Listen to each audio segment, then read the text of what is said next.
room for him to sit right here. Sorry. All right, Greg. Josh, ready?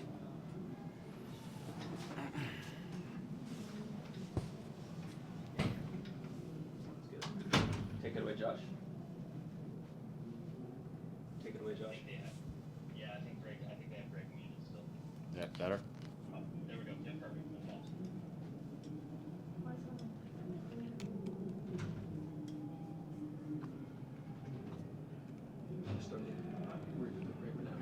Have him ask him.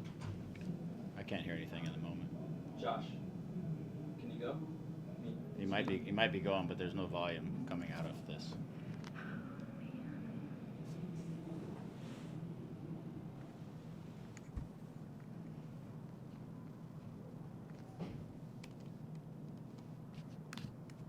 Is it coming out of your computer? It's not working.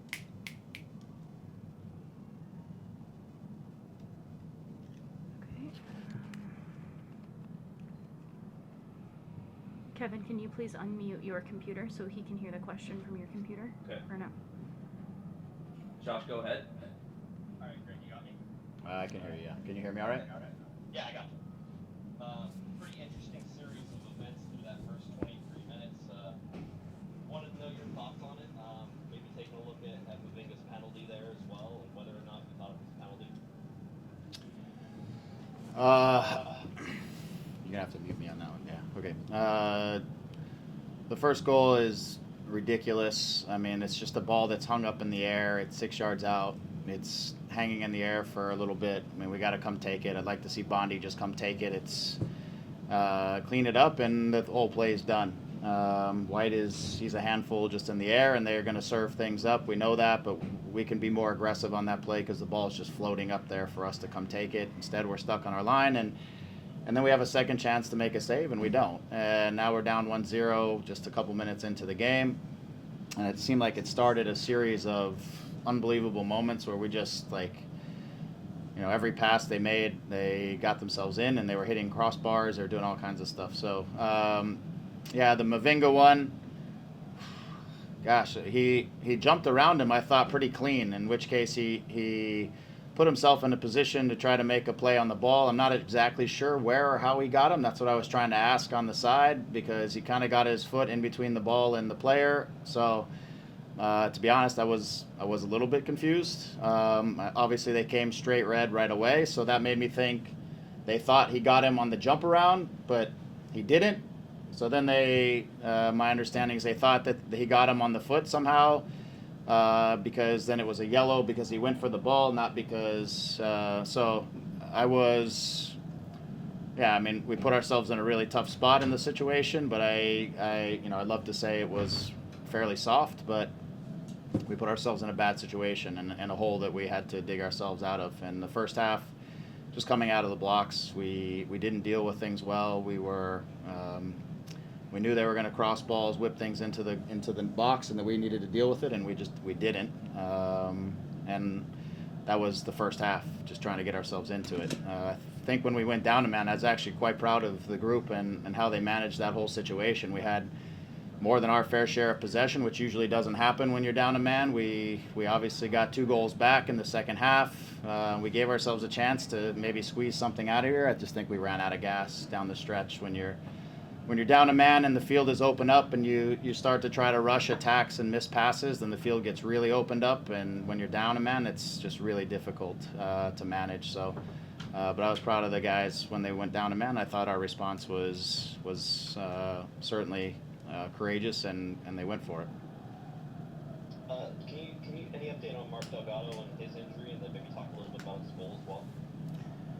Yeah, injury-wise, it was in the ankle region. I don't know exactly. They're not nothing with the knee. Nothing that is what you can call a traditional ankle sprain. It's possible it could be a little bit of a higher ankle sprain, but I don't really know exactly until we get an MRI. But the initial ultrasound and X-rays and stuff like that were negative, which is a good thing. It's now just a question of what exactly did happen because he's still pretty sore in the area. In terms of the goal, I thought it was a great goal. I thought, again, we got out on the left side and then we worked our way back across to the right, and he just broke out of the midfield on the outside of their back three. And we got it across to him, and it was a difficult angle, but somehow it found its way through, I think it was through the keeper's legs. It looked like, at least from where I was, but somehow it snuck its way into the goal, and it really, again, it gave us some life and some energy and some hope there down the stretch to try to give ourselves something. But again, just the amount of work that everybody put in, Mark always, but Mark included, just the amount of work everybody put in when we were down a man to even give ourselves a chance to make it respectable was,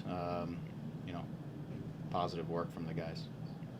And then on the sub at halftime, I think you brought out Douglas Costa, and was there any injury concern there, or is that one? No, it was just precaution, just with Douglas on turf, and given where the game was, and we wanted to get a center back in, I had to take somebody off, unfortunately, and just for precaution at 3-0, it was Douglas, and as it would have it, we get ourselves back into the game and we give ourselves a chance. But it was more just to preserve him. He's been in great form, and given the situation and on the turf and the circumstances, I just didn't want to risk him. My final one for you. Whenever Jovic came on, Preston Judd came in.